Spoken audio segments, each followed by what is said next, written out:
Hello dear students, greetings of the day. Today we are going to proceed our chapter heat treatment. पिछली class में हम लोगों ने देखा था कि हीट ट्रीटमेंट क्या होता है, हीट ट्रीटमेंट की स्टेजेस कौन कौन सी होती है. There were 3 stages. First one is heating and second one is soaking and third one is cooling stage. उसके बाद हम लोगों ने देखा था बेटा हीट ट्रीटमेंट के क्लासिफिकेशंस. उसमें सरफेस हीट ट्रीटमेंट क्या होता है, बल्क हीट ट्रीटमेंट क्या होता है. फिर उसके बाद सब क्लासिफिकेशन भी देखा था, एनीलिंग क्या है, एनीलिंग में भी फुल प्रोसेस और ये सब करके बहुत सारे टाइप्स के क्लासिफिकेशन का एक चार्ट हम लोगों ने देखा हुआ था. फिर हम लोगों ने कुछ बात एनीलिंग के लिए भी किया हुआ था. तो एनीलिंग के लिए जो हम लोगों ने बात किया हुआ था वो जो है केवल सिंपली हमने एक ब्रॉड व्यू आपको दिया हुआ था कि एनीलिंग होती क्या है. एनीलिंग में जो स्टेजेस होते हैं उसका जो टेम्परेचर लेवल होता है वो क्या टेम्परेचर लेवल होता है. आज हम लोग उसी के आगे बात करने वाले हैं. एनीलिंग क्या होती है, एनीलिंग के टाइप्स क्या होते हैं और एनीलिंग के अब उसको क्या कहते हैं. यदि अगर हम आयरन कार्बन टेम्परेचर लाइन की अगर हम बात करते हैं तो उन टेम्परेचर लाइन से क्या रिलेशन होता है, मतलब जिसको हम बोलते हैं फेज ट्रांसफॉर्मेशन, उसको भी हम लोग थोड़ा सा देखेंगे. उसमें सबसे इम्पॉर्टेंट जो क्या कहते हैं, अभी जैसे एनीलिंग आपको समझ में आएगा तो एनीलिंग में सबसे इम्पॉर्टेंट कुछ पॉइंट्स हैं जिनको हम लोग डिस्कस करना चाहते हैं. तो सबसे पहले कुछ पर्टिकुलर टेम्परेचर लाइन्स है बेटा, जहाँ पे आपको कुछ डेफिनेशंस मिल सकती है, कुछ कॉन्सेप्ट मिल सकते हैं कि above A0 line, above A0, below A1 line, below A3 A2 line या एबव A2 लाइन. तो ये actually A0 A1 A2 A3 A4 है क्या, है ना. ये एक टेम्परेचर रेंज होता है बेटा, एक टेम्परेचर लाइन होती है. इसके टेम्परेचर, ये जो पर्टिकुलर टेम्परेचर है यहाँ पे ट्रांसफॉर्मेशंस होते हैं, यहाँ पे हमें चेंजेस समझ में आते हैं. आपने आयरन कार्बन पढ़ा है इसके पहले, तो आयरन कार्बन जो पढ़ा हुआ है उसी से पॉइंट्स लिए गए हैं ये, है ना.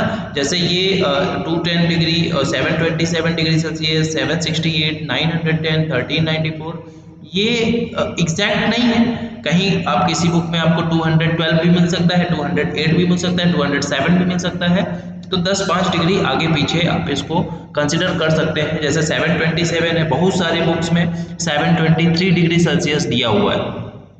लेकिन एक अप्रॉक्स आइडिया लग जाता है कि अगर इस डिग्री सेल्सियस, जैसे हम बोल दें कि हमें हीटिंग करनी है A1 टेम्परेचर से ज़्यादा या A1 टेम्परेचर लाइन के ऊपर जब हम हीट करते हैं, तो अब आप वहाँ पे समझ नहीं पाओगे कि A1 टेम्परेचर लाइन के ऊपर अगर हम हीट करेंगे तो क्या होगा. तो यदि अगर A1 टेम्परेचर बोल रहा है तो आपके माइंड में एक इमेज बननी चाहिए कि कितना डिग्री सेल्सियस होगा. 727 होगा, 723 हो सकता है, 725 हो सकता है. तो एक अप्रॉक्स आइडिया आपको लग जाएगा कि ये इस टेम्परेचर की बात कर रहा है. उसी तरीके से A2 A3 A4 है बेटा, एक टेम्परेचर रेंज दिया हुआ है, अप्रॉक्स टेम्परेचर दिया है. यदि अगर इस पर्टिकुलर टेम्परेचर के बाद या ऊपर पहले आप काम करते हो तो कुछ आपको ट्रांसफॉर्मेशंस इजीली आपको दिखते हैं. जैसे आपने आयरन कार्बन डायग्राम में देखा है कि कुछ पर्टिकुलर टेम्परेचर और कुछ परसेंटेज ऑफ कंसेंट्रेशन जो है, जो आपका कार्बन का है, उसी पे चेंजेस होते हैं, है ना. आपने हाइपो, हाइपर और ये यूटेक्टिक, यूटेक्टॉइड ये सब देखा था ना. तो ये बेटा ऐसा नहीं है कि कहीं पे भी हो जाता है, एक फिक्स टेम्परेचर और एक फिक्स्ड कंसेंट्रेशन ऑफ कार्बन पे होता है. ऐसा नहीं है कि आपका कार्बन परसेंटेज कुछ है और आपने टेम्परेचर बढ़ा दिया तो आपको यूटेक्टॉइड पहले मिल गया, या आपने कुछ भी आगे पीछे किया कार्बन के कंटेंट में या टेम्परेचर में तो आपको यूटेक्टिक पॉइंट कहीं और मिल गया. तो ऐसा नहीं है. यूटेक्टिक पॉइंट और यूटेक्टॉइड पॉइंट या फिर जो भी आपने आयरन कार्बन में स्टडी किया है, फेज ट्रांसफॉर्मेशन हो, चाहे आपका क्या कहते हैं कन्वर्जन हो, एक स्टेट से दूसरे स्टेट में कैसे चेंज हो रहा है, तो ये पर्टिकुलर कन्वर्जन एक फिक्स अमाउंट में होता है. Fix amount in the sense of temperature, एक फिक्स टेम्परेचर पे होता है और एक फिक्स्ड अमाउंट ऑफ कंसेंट्रेशन पे होता है. अब बहुत सारे बच्चों का डाउट था कि सर जैसे आयरन कार्बन डायग्राम हम लोग पढ़ते हैं तो उसमें जैसे अगर हम बात करते हैं, यहाँ पे आपके लिए लिया गया है, यहाँ पे आपको ये वाली जो लाइन है क्या कहते हैं समझ में आ रही होगी. जैसे ये 4.30 क्या कहते हैं 4.30 है, ये 1147 डिग्री सेल्सियस पे लिया गया है, ये 727 डिग्री सेल्सियस पे लिया गया है. क्यों? क्योंकि रीज़न ये है क्योंकि बेटा इसका जो इफेक्ट यहाँ से अगर हम चल रहे हैं, जैसे यदि अगर हम हाइपर यूटेक्टॉइड की बात कर रहे हैं जो कि जिसका कंसेंट्रेशन 0.76 से लेके 2.14 तक है, है ना, 0.76 से लेके 2.14 तक है। तो अगर 0.9 हो जाए या 1.5% ऑफ कार्बन पे अगर हम इफेक्ट देखना चाहते हैं तो हमें इफेक्ट नहीं मिलेगा, हमें चेंजेस नहीं मिलेंगे। हम स्पेसिफिक पॉइंट्स पे इसलिए बात कर रहे हैं क्योंकि जो चेंजेस हो रहे हैं जब हम आयरन कार्बन की एलॉइंग कर रहे हैं, जब मिक्सिंग कर रहे हैं, तो वो चेंजेस हमें तभी समझ में आएंगे जब एक परसेंटेज ऑफ कार्बन की रेंज के बाहर होगा। जैसे हमें यहाँ पे इन दोनों के बीच में टेम्परेचर डिफरेंस जो भी है, सॉरी टेम्परेचर बोलो, कार्बन कंटेंट जो भी डिफरेंस आ रहा है, ये कार्बन कंटेंट का जो डिफरेंस है इसके बीच में यदि अगर हम कोई स्टडी करना चाहते हैं तो हमें इजीली विजिबल नहीं होगा, हमें ऑब्जर्वेशंस नहीं मिलेंगे। अब जैसे हाइपरयूटेक्टोइड की रेंज क्या है कार्बन कंटेंट की, तो 0.76 से 2.14। तो यदि अगर हम बेटा 0.91% की स्टडी करना चाहते हैं किसी टेम्परेचर पे तो हम नहीं कर पाएंगे। जो हमारे पास आयरन कार्बन कंटेंट है, आयरन कार्बन का जो डायग्राम है वो एक फिक्स टेम्परेचर पे बात करता है। तो यहाँ पे बस मैं ये बताना चाहता हूँ कि ये जो टेम्परेचर पॉइंट्स लिए गए हैं, ये जो टेम्परेचर पॉइंट्स और कार्बन कंटेंट लिए गए हैं, ये बहुत इंपॉर्टेंट रोल प्ले करते हैं। इसी से हम लोग कन्वर्जन्स देखते हैं, और जो भी कन्वर्जन और ये कैसे लिया गया है, तो ये बेटा एप्लीकेशंस जो ये जो हमारे सामने जो स्क्रीन दिख रही है, जो डायग्राम बनाया गया है, ये ऐसे नहीं कि किसी ने बना दिया है, ये बहुत सारे एक्सपेरिमेंट्स हुए हैं। उन एक्सपेरिमेंट से देखा गया है कि मैक्सिमम चेंजेस जो ऑब्जर्व हुए हैं वो इस टेम्परेचर रेंज के आसपास में हुए हैं। मतलब अगर 1147 से ऊपर जा रहा है टेम्परेचर तब आपको चेंजेस मिलेगा, या तो 1147 से नीचे रहेगा तो। लेकिन अगर आप बात करें कि 1145 से 1148 के बीच में अगर कोई टेम्परेचर डिफरेंस आ जाए तो भी हमें डिफरेंस समझ में नहीं आएगा। डिफरेंस होता है लेकिन उसकी स्टडी हम लोग उतना माइन्यूट लेवल पे नहीं कर पाएंगे, है ना। तो एक लिमिटेड स्कोप है अपना आयरन कार्बन में। तो बस मैं यहाँ पे ये बताना चाहता था कि बेटा जो कार्बन कंटेंट है और जो परसेंटेज है, जो आपका कार्बन कंटेंट है और जो परसेंटेज है आपका, वो क्या कहते हैं, इंपॉर्टेंट रोल प्ले करता है। ठीक है, तो आपको बस इतना याद रखना है कि A0 टेम्परेचर 200 डिग्री सेल्सियस के आसपास होता है। A1 टेम्परेचर की अगर बात कर रहे हैं कहीं पे तो 727 के बराबर होता है या आसपास होता है। A2 की बात कर रहा है तो 768, A3 की बात कर रहा है तो 910 और A4 की बात कर रहा है तो 1394 डिग्री सेल्सियस की बात कर रहा है। ये एक्चुअली ये टेम्परेचर क्यों है, क्योंकि यहाँ पे हमें ट्रांसफॉर्मेशंस दिखते हैं, हमें समझ में आते हैं, और इसी को क्रिटिकल टेम्परेचर या क्रिटिकल पॉइंट बोला जाता है। बोला जाता है ना बेटा, जैसे क्रिटिकल टेम्परेचर क्या है, जहाँ पे आपको एक फेज दूसरे फेज में चेंज हो रहा है, लिक्विड सॉलिड में हो रहा है, सॉलिड लिक्विड में हो रहा है, तो ये टेम्परेचर रेंज होती है। तो उसी तरीके से यहाँ पे हमें ट्रांसफॉर्मेशंस दिखते हैं इस टेम्परेचर पे, डिफरेंस पे, है ना। तो ये हमारा क्या कहते हैं, इसे ध्यान में रखना है। अब जैसे क्या कहते हैं, जब आगे हम लोग बात करते हैं तो यहाँ पे A3 लाइन दिख रही है, A2 लाइन दिख रही है, A4 लाइन दिख रही है, ACM लाइन दिख रही है, A1 लाइन दिख रही है। तो क्या इसका क्या मतलब होता है, तो यदि अगर A0 की बात कर रहे हैं बेटा तो 210 डिग्री है, ठीक है।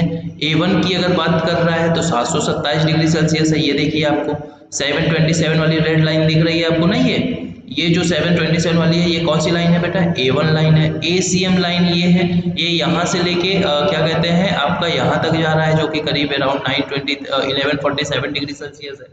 उसके बाद यदि अगर हम A4 की बात कर रहे हैं तो A4 बेटा यहाँ पे है। A3 लाइन आपकी ये वाली लाइन है, ठीक है। A2 लाइन आपकी ये वाली लाइन है। तो कहने का मतलब ये जो A1, A2, A3, A4 ये सब है क्या है, ये टेम्परेचर की लाइन्स है। टेम्परेचर कहाँ पे है आपका, वर्टिकल एक्सिस में है। तो टेम्परेचर आपकी ये वाली कंसिडर किया जाएगा जो वर्टिकल में है ना।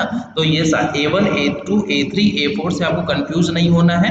आपको बस ये देखना है कि ये टेम्परेचर के कुछ लाइंस हैं कि इसके ज़्यादा हीट करना है या इससे कम हीट करना है, ठीक है।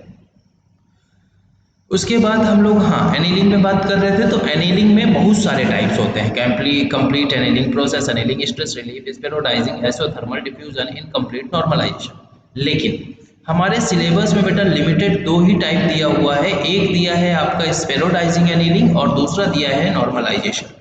तो इन्हीं दोनों एनीलिंग के बारे में डिस्कस करेंगे। बाकी ओवरऑल एनीलिंग आप लोगों ने देख ही लिया है, 3 स्टेजेस होते हैं। एबव डिक्रिस्टलाइजेशन टेम्परेचर हीटिंग होती है, उसको कुछ देर तक होल्ड किया जाता है और उसके बाद उसको क्या किया जाता है, फर्नेस में कूल किया जाता है, फर्नेस में रख के छोड़ दिया जाता है। ये तो ओवरऑल एनीलिंग है। अब इसमें जो एनीलिंग अपने को पढ़ना है वो है स्पेरोडाइजिंग और नॉर्मलाइजिंग। तो स्पेरोडाइजिंग क्या है उसके बारे में हम लोग देखते हैं। Spherodizing annealing process is for high carbon and alloy steel in order to improve their machinability. जाहिर सी बात है बेटा, एनीलिंग हम लोग मशीनेबिलिटी को इम्प्रूव करते थे। हम लोग पहले भी इसकी प्रॉपर्टी को देखा था कि एनीलिंग हम क्यों करते हैं। तो स्फेरोडाइजिंग एनीलिंग हो, चाहे प्रोसेस एनीलिंग हो, चाहे फुल एनीलिंग हो, चाहे पार्शियल एनीलिंग हो, कुछ भी हो, इनकम्प्लीट हो, ये सारे के सारे मशीनेबिलिटी तो करना ही है। तो spheroidizing annealing is for high carbon and alloy steel in order to improve their machinability. Spheroidizing annealing में होता क्या है, steel is heated to a temperature below A1 temperature. अब देखिए यहाँ पे थोड़ा सा समझना है कि जो टेम्परेचर है वो कितना होना चाहिए बेटा, A1 टेम्परेचर से कम होना चाहिए। अब A1 टेम्परेचर क्या है आपका, आपको यहाँ पे देखना पड़ेगा। A1 टेम्परेचर क्या है आपका 727, और 727 जो है वो कहाँ पे है, यहाँ पे 727 डिग्री वाली लाइन जो है वो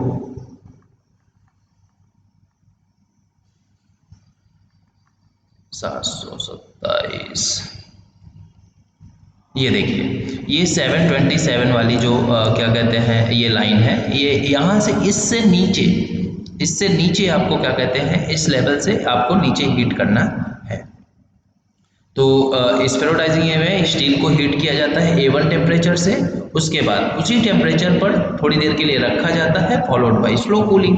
ठीक है, स्लो कूलिंग कैसे होगी, फर्नेस में रख के होगी। अब होल्डिंग टाइम जो है यहाँ पे 15 से 25 घंटे रखा गया है। होल्डिंग टाइम आप सोचिएगा, मतलब जो होल्ड करके क्या कहते हैं रखा गया है, आप ठंडा करने के लिए नहीं है ये टाइम, ये टाइम है सोकिंग पीरियड। मतलब आप कितने A1 टेम्परेचर के नीचे आप कितनी देर तक आप उसको हीट कर रहे हो, है ना। तो 15 से 25 घंटे लगातार 723 डिग्री सेल्सियस के नीचे उसको हीटअप करते रहना है। अब उसमें क्या होता है, it is mainly used for eutectoid steel. अब यहाँ पे आपको बोलोगे सर यूटेक्टॉइड स्टील क्या है और हाइपर यूटेक्टिक स्टील क्या है, such as carbon tool steel. तो यहाँ पे बेटा यूटेक्टिक क्या कहते हैं, कौन सी स्टील, ये हाइपर यूटेक्टिक और यूटेक्टॉइड, हाइपर यूटेक्टिक और यूटेक्टॉइड। तो हाइपर यूटेक्टिक कहाँ है बेटा, ये वाला, ठीक है, ये हमारा क्या है, ये हमारा यूटेक्टॉइड है, सॉरी ये हमारा ये हमारा जो हमारा इस लेवल पे है 0.76 पे है, ये 0.76 पे यूटेक्टॉइड है। क्या है, यूटेक्टॉइड है। और ये वाला जो पॉइंट है जो हमारा 1123 डिग्री या फिर आप 1147 यहाँ पे दिया है, तो 1147 पे आप इसको कंसिडर कर सकते हो। तो ये वाला जो है आपका कौन सा ये पॉइंट है, ये है आपका यूटेक्टिक पॉइंट। तो इस रेंज में बेटा ये जो क्या कहते हैं कार्बन परसेंट है, 2% कार्बन से 2.14% कार्बन से 4.30% तक, ये आपका हाइपोयूटेक्टिक है। क्या है ये, हाइपोयूटेक्टिक है। और 4.30 से 6.67 या 6.7 तक ये आपका कौन सा है, हाइपर यूटेक्टिक है।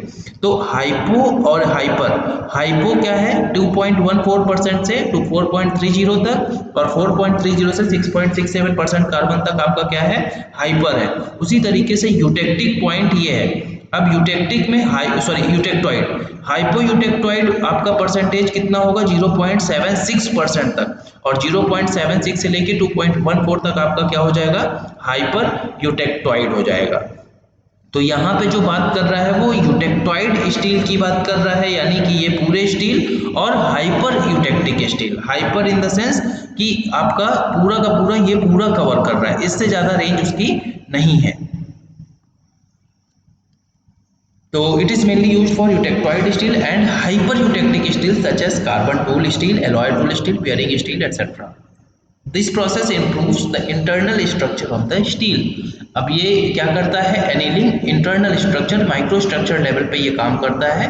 और ये दो तरीके से हो सकता है, जो मतलब कि एनीलिंग का जो स्फेरोडाइजिंग एनीलिंग है वो क्या कहते हैं आपको, कैसे दो तरीके से हो सकती है। पहला तरीका ये है कि मेटल को हीट किया उसके क्रिटिकल टेम्परेचर से कम, है ना, ये 700 डिग्री लिखा हुआ है यहाँ पे, 723 और 727 हम लोग कंसिडर कर रहे हैं, तो उसके टेम्परेचर से कम, उसके बाद कुछ घंटे तक हम उसको लिए छोड़ते हैं, उसके बाद ठंडा होने के लिए छोड़ देते हैं। ये तो एक तरीका है। दूसरा तरीका क्या है, हमने थोड़ी देर हीट किया, फिर उसको कूल किया, फिर हीट किया, फिर कूल किया, लेकिन जो हीटिंग कर रहे हैं वो एबव और बिलो क्रिटिकल टेम्परेचर पे कर रहे हैं। मतलब हीटिंग एंड की cooling of the material alternatively between the temperature just above and below lower critical temperature. मतलब एक स्पेसिमेन लिया है, उसको एक बार हमने एबव क्रिटिकल टेम्परेचर पे हीट किया, उसके बाद ठंडा होने के लिए छोड़ दिया, फिर उसके बाद लोअर क्रिटिकल टेम्परेचर पे हीट किया, फिर उसके बाद ठंडा होने के लिए छोड़ दिया। तो इस तरीके से भी स्फेरोडाइजिंग एनीलिंग किया जा सकता है। अच्छा, इसका नाम क्यों पड़ा स्फेरोडाइजिंग एनीलिंग? क्योंकि इसके जो ग्रेन्स बनते हैं, जो स्ट्रक्चर बनता है वो स्फेरिकल होता है, इसलिए जो है क्या कहते हैं इस प्रोसेस का नाम जो है स्फेरोडाइजिंग एनीलिंग लिया गया है। क्या पर्पस है इसका? तो मशीनेबिलिटी को इम्प्रूव करता है। This process reduce hardness, uniform structure and prepare the material for quenching.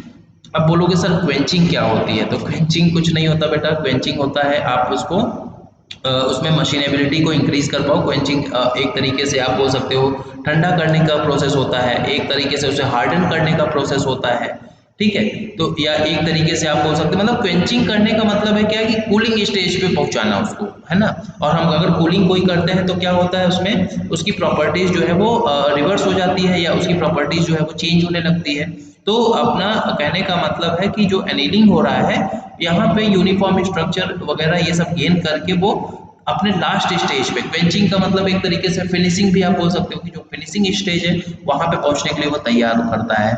In this process cementite is converted into spherical form. जो सीमेंटाइट आपका ये जो ट्रांसफॉर्मेशन हुआ है वो सीमेंटाइट के ट्रांसफॉर्मेशन फॉर्म में हुआ है, उसको ये स्फेरिकल फॉर्म में करता है। वही जो हमने बताया, जो आपके ग्रेन्स जो स्ट्रक्चर्स जो बने हैं वो स्फेरिकल फॉर्म में होते हैं, ठीक है।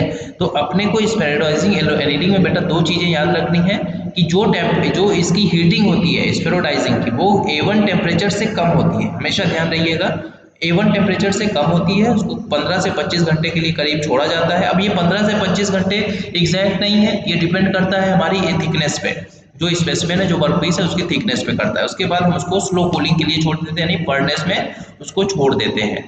ये स्फेरोडाइजिंग एनीलिंग दो तरीके से किया जा सकता है। पहला तरीका तो यही है कि A1 टेम्परेचर से क्या कहते हैं उसको हीट किया गया, उससे सॉरी A1 टेम्परेचर के नीचे उसको हीट किया गया, उसके बाद थोड़ी देर के लिए छोड़ के ठंडा होने के लिए रख दिया गया। अच्छा, दूसरा तरीका है कि उसको अल्टरनेटिवली हीट किया जाए और कूल किया जाए, एक बार उसको अबव टेम्परेचर क्रिटिकल टेम्परेचर से, एक बार उसके बिलो क्रिटिकल टेम्परेचर से, ठीक है। तो ये तो हो गया बेटा स्फेरोडाइजिंग एनीलिंग। नेक्स्ट है अपना नॉर्मलाइजिंग प्रोसेस। नॉर्मलाइजिंग प्रोसेस क्या होता है? तो normalising process for steels is defined as heating the steel to austenite phase.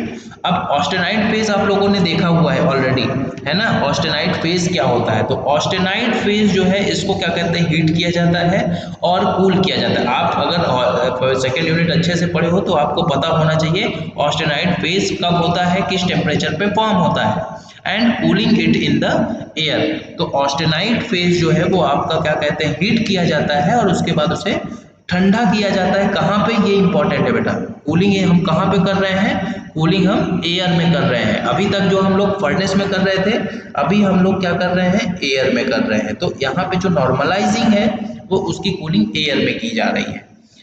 It is carried out by heating the steel approximately 50 degrees Celsius above the upper critical temperature, followed by cooling in air to room temperature. जो ठंडा कर रहे हैं उसको हम air पे कर रहे हैं, यानी एयर में भी ऐसा नहीं कि हम पंखा चला के उसको छोड़ रहे हैं, रूम टेम्परेचर पे कर रहे हैं। और दूसरा जो हम हीट कर रहे हैं वो अपर क्रिटिकल टेम्परेचर से 50 डिग्री ऊपर की तरफ कर रहे हैं।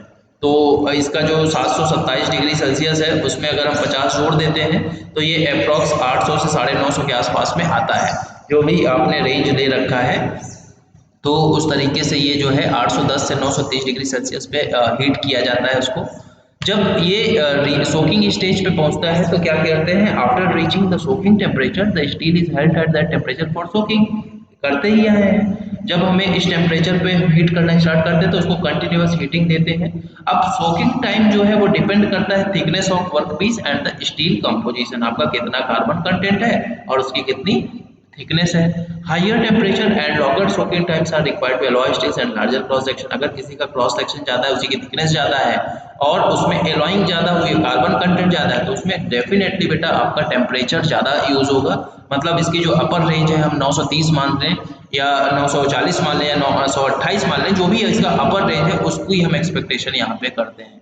तो नॉर्मलाइजिंग प्रोसेस में आप इतना माइंड में जरूर रखिएगा कि जो हम लोग हीटिंग करते हैं वो होती है क्या, above cooling stage, above critical temperature, और एबव क्रिटिकल टेम्परेचर से कितना ज़्यादा, अप्रॉक्स 50 डिग्री सेल्सियस, 60 भी हो सकता है, 40 भी हो सकता है, 45 भी हो सकता है, मतलब अप्रॉक्स 50-60 डिग्री सेल्सियस जो है हम एबव हीटिंग करते हैं, एबव क्रिटिकल टेम्परेचर हम हीट कर रहे हैं। उसके बाद उसको ठंडा कैसे कर रहे हैं, ठंडा हम लोग कर रहे हैं उसमें क्या बोलते हैं, एयर में। अभी तक एनीलिंग वाले में जो हमारा पहला प्रोसेस था वो क्या था, वो था हमारा, उसमें हम ठंडा कर रहे थे फर्नेस के अंदर, लेकिन हम यहाँ एयर में भी कर रहे हैं। अभी बेटा एयर में कर रहे हैं तो एयर भी रूम टेम्परेचर पे, ऐसा नहीं कि हम कोई ब्लोअर लगा दिया, कोई एसी लगा के, या फिर हम कोई फोर्स कन्वेक्शन के थ्रू हम कूलिंग कर रहे हैं, नहीं, एयर का जो टेम्परेचर, जो नॉर्मल रूम टेम्परेचर है उस पर कर रहे हैं।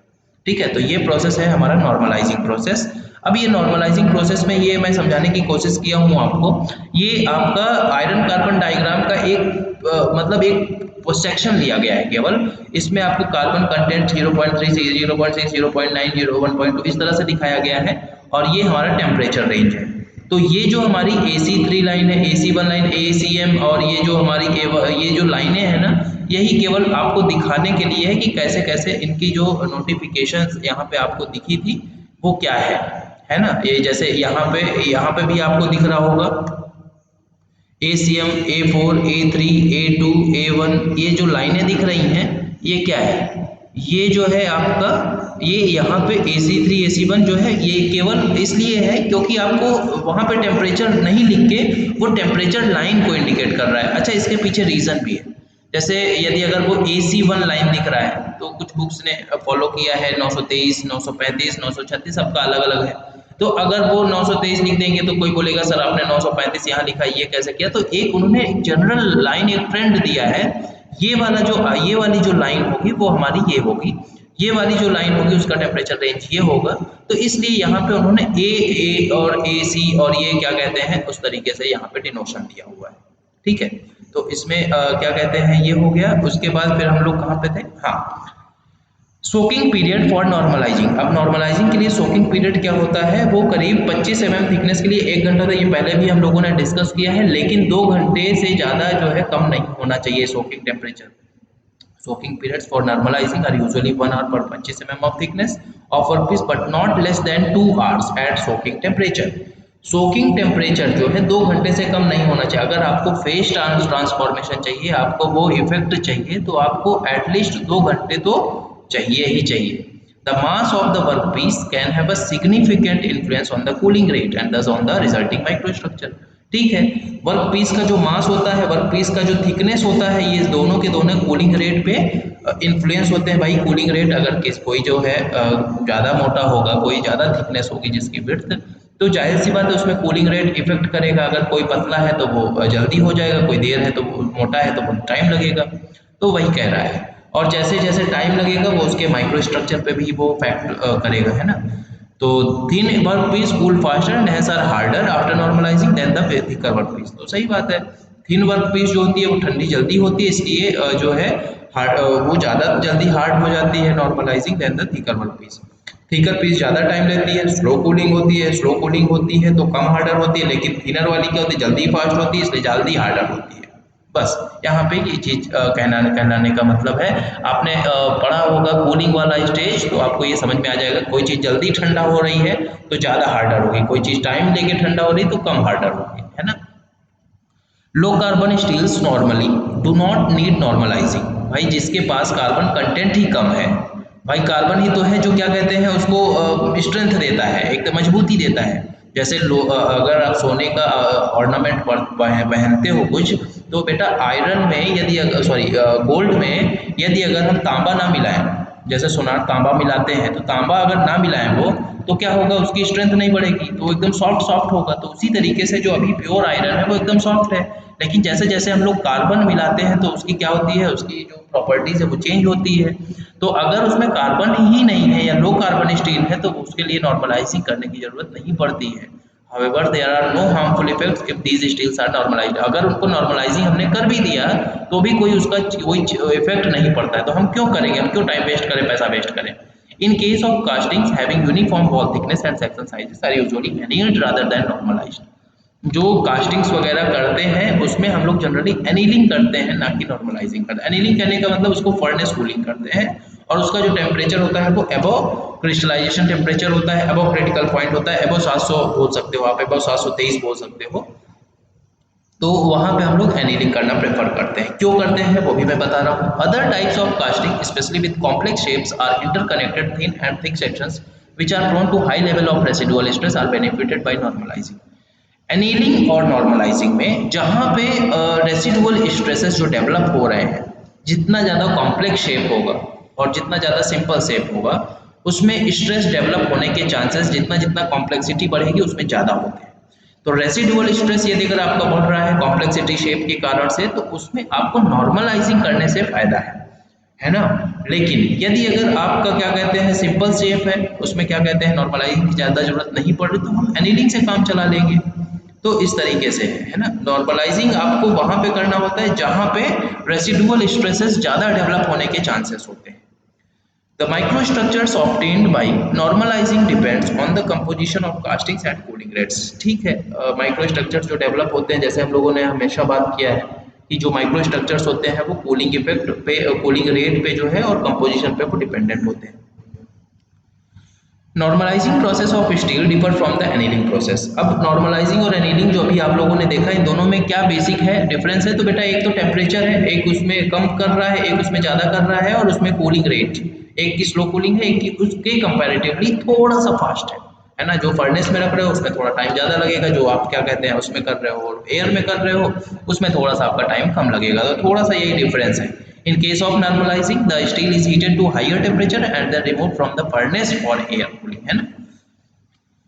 तो ये होता है नॉर्मलाइजिंग में, यहाँ पे एयर कूलिंग किया जाता है, वहाँ पे आपका फर्नेस कूलिंग किया जाता है। In comparison, in case of annealing the heating temperatures are lower and cooling takes place in furnace at a much lower rate. तो वही बात है, टेम्परेचर रेंज की बात है। फास्टर कूलिंग रेट की वजह से जो है जो प्रोसेस होते हैं वो स्ट्रेंथ और हार्डनेस उसकी जो है वो कम ज़्यादा होती है। भाई स्ट्रेंथ और हार्डनेस उसकी ज़्यादा होगी जो क्या कहते हैं फास्ट कूलिंग करेगा, जिसकी हार्डनेस जो है कम होगी वो स्लो कूलिंग करेगा। और स्लो कूलिंग किस में हो रही है, फास्ट कूलिंग को किस में हो रही है, आपने अभी देख ही लिया एनीलिंग और नॉर्मलाइजिंग के केस में। तो both annealing and normalising do not present significant difference in the ductility of low carbon steels. Ductility के टर्म में अगर हम बात करते हैं तो एनीलिंग और नॉर्मलाइजिंग कोई ज़्यादा खास डिफरेंस नहीं देता है, नहीं दिखने को मिलता है हमें। The tensile strength and the yield point of normalized steels are higher than the annealed steels except in the case of low carbon steels।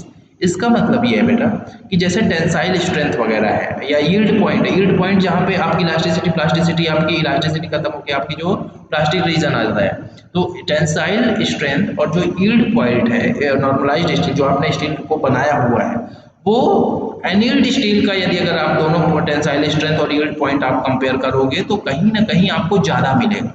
यानी कि यहाँ इसका कहने का मतलब ये है कि आप जो नॉर्मलाइजेशन कर रहे हो, नॉर्मलाइज जो एयर कूलिंग कर रहे हो उसमें आपकी टेंसाइल स्ट्रेंथ और यील्ड पॉइंट आपका इंक्रीज हो रहा है ना। यील्ड पॉइंट स्ट्रेंथ या यील्ड स्ट्रेंथ और टेंसाइल स्ट्रेंथ आपकी बढ़ रही है।